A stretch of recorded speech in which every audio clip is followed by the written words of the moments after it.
நான்வெஜ்ல மீனை விரும்பாதவங்க யாருமே இருக்க மாட்டாங்க. ஞாபகம் வச்சுக்க வேண்டிய விஷயம் என்னன்னா, மீனோட எந்த ஒரு விஷயத்தையும் சேர்த்து சாப்பிட்டீங்கன்னா அவ்வளவுதான் சங்கதி. ஆவாங்க, நிஜம்தான்.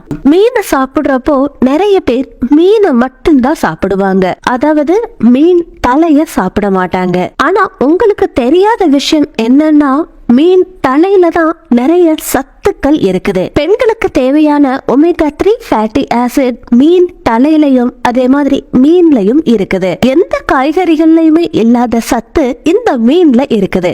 பார்வைய அதிகப்படுத்துது இந்த மீன். மூளைய சுறுசுறுப்பா வச்சிருக்குது. நிறைய பேர் டென்ஷனா இருப்பாங்க, சோர்வா இருப்பாங்க. அந்த நேரத்துல நம்ம மீனை சாப்பிட்டோம்னா கண்ட்ரோல்ல இருக்குது. மீனை சாப்பிடுறதால நம்ம உடலுக்கு தேவையான விட்டமின் டியும் கிடைக்குது. நம்மளோட தேக அழகு அதிகரிக்கும். நம்ம உடல் ஆரோக்கியமா பிரகாசமா மாறுது. முழங்கால் வலி, மூட்டு வலியும் குறையுது. வாரத்துக்கு 2ல இருந்து 3 நாட்கள் மீனை சாப்பிட்டோம்னா நம்மளோட நோய் எதிர்ப்பு சக்தி அதிகமாகுது. மீனோட பாலையோ இல்ல தயிரையோ ஒரே தடவையிலேயே ஒரே நேரத்திலேயே எடுத்துக்க கூடாது. இந்த மாதிரி எடுத்துக்கிறதால நிறைய ஆரோக்கிய பிரச்சனைகள் ஏற்படும். அதை குணப்படுத்துறதும் ரொம்ப கஷ்டம். நல்ல தண்ணியில வளர்ற மீனை விட உப்பு தண்ணியில வளர்ற மீன்ல தான் அதிகமான சத்துக்கள் இருக்குது.